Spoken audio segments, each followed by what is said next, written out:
Hey everybody, this is Jessica, and today I'm bringing you another page in my Dilutions art journal. So this is a little bit different than how I usually begin. I had already started filming and I had done a layer of the eye zinc diamond paint, and I realized that I wasn't going to get 100% coverage like I was thinking. So I stopped, let it all dry, put down a layer of gesso, and now I'm starting over by painting half of my page, or actually 3/4 of my page, blue, and the bottom fourth of the page will be painted green. And this is to create sort of a landscape look, very abstract. And I'm just going to let this dry 100% and cover all of the page before I begin putting down the glitter once again. So as I mentioned earlier, I am going to be using eye zinc diamond glitter paint. And this is a really cool paint because it goes on like a texture paste, but it dries 100% flat and it remains flexible, so it works perfect for art journaling. So on the top part for the sky, I'm using Caribbean blue, and on the bottom fourth of the page for the grass, I'm using lime green.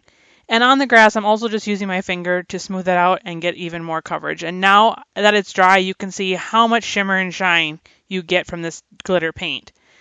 I am just using a paper towel just to buff over it very gently and make sure that it was all packed down on the page. That probably wasn't necessary, but I did just do that before I moved on to my next steps. So here I have a sheet of distress white heavy stock and an old vintage script stamp that I've had for well over 10 years, and I'm inking that up with Distress Oxide in Speckled Egg. And I didn't want there to be 100% coverage, so I'm very loosely inking up this stamp. And as you can see, it lends itself well to the fact that this already has that vintage feel to it. And after I had everything stamped, I'm just lightly spritzing it with my Distress sprayer and letting that dry. And then I wanted even more speckles, so I'm just taking a little bit of that oxide pad on my craft sheet, adding some water to it, and splattering it with a paintbrush. And then I will set this aside to dry.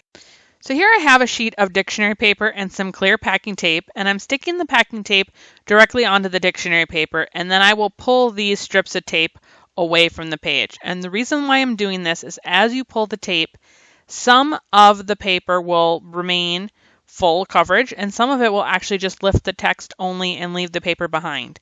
And although you can't really see it very well here on the camera, it actually makes the text somewhat transparent, so I can see all the stamping and layers that I did behind these strips of tape. And after I place down both strips of tape, I am now using my rainbow stencil to trace these two different sizes of clouds. Now, if you didn't have as a stencil, you could also just freehand clouds. They're very simple to draw, just a straight line on the bottom and a bunch of curvy lines along the top. And then I'm going to cut these all out with my scissors. I like to always use the Fiskar micro tip scissors when I'm doing any kind of fussy cutting, as it's so simple and it's really gentle on my hand because of the spring-loaded handle. So I'm just going to cut out all of these clouds. I've traced them out onto that dictionary tape paper that we made earlier. And in a second, you're going to see they're all going to appear nicely cut out on the screen. Next, I'm going to trace the two different sizes of hearts from the rainbow stencil onto a bunch of these collage papers that I made. If you didn't have this stencil, you could, of course, freehand a bunch of hearts, or there's lots of punches out there to cut out hearts. So I have all my elements prepared. I've cut out all of my clouds, all of my hearts, and I'm ready to begin sticking everything down onto my page. I'm going to be gluing everything down on this project with Distress Collage Medium. It's a really great adhesive to use when you're working on different textures, in this case the eye zinc diamond glitter glue, and I wanted to make sure that all of my paper pieces are going to have a really good bond with the base surface. So that is why I chose to use Distress Collage Medium for this. I'm also just spreading out that glue with my finger. You could of course use a brush or some kind of tool. I find that just using my finger is really fast when I'm doing collage, and it's really easy to clean up with a baby wipe. But of course, you do what works best for you and what feels most comfortable. As I continue to place down all of these elements, I'm going to play some music, and I'll be back after everything's glued down to talk about the next step.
So after everything is glued down, I have selected a sticker from the Tim Holtz Ideology Small Talk, and it says fall in love with as many things as possible. And I'm cutting those apart with my scissors and then sticking them down actually on the packaging that came from a dark room door stencil, and it was black, which is exactly what I wanted. So I'm just using the packaging to create a border around each of my quote stickers. And then I will glue each of them into place, once again using distressed collage medium. So this is a really great way if you needed a piece of black paper or you wanted something colorful to repurpose packaging, product packaging, into elements for your art journal or mixed media projects. So something that I like to do, a trick that I like, is when I'm using any kind of quote sticker, so like in this case, as I stated, the Tim Holtz Ideology Small Talk stickers, I always like to cut those up and make them a little bit smaller. And the reason why is it makes the quote a little easier to read, and those stickers take up more real estate, and also it just looks more interesting to have those staggered on my page versus just one long strip. As I was looking over my page, I decided I needed to add one more element to tie in with the black borders around my quote. So I grabbed a paintbrush and some Finnabar liquid acrylic in ink black, and I am now adding some stitch marks connecting the clouds to the falling hearts. And you could think of this as raindrops falling and showing the movement of the falling hearts, or that the hearts are dangling from the clouds, whatever your interpretation of it is. I'm just adding this as another decorative element on my page, and also kind of reinforcing the black border around my quote.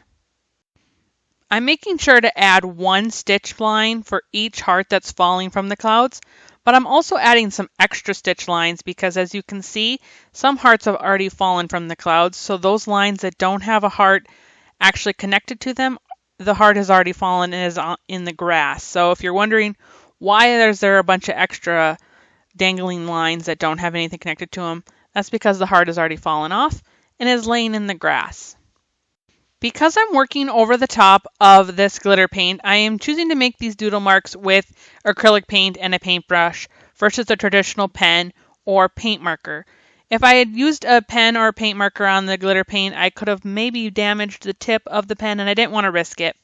So I feel like my paintbrush and my paint actually worked really well for doing this technique. And I love how all of the elements came together to make this art journal page. I hope you were inspired or got ideas to use in your very own art journals. I would love to see them, so be sure to share and tag us using hashtag ArtJournalJunction. And don't forget to subscribe to our YouTube channel so you don't miss out on any of our art journaling videos or mixed media projects.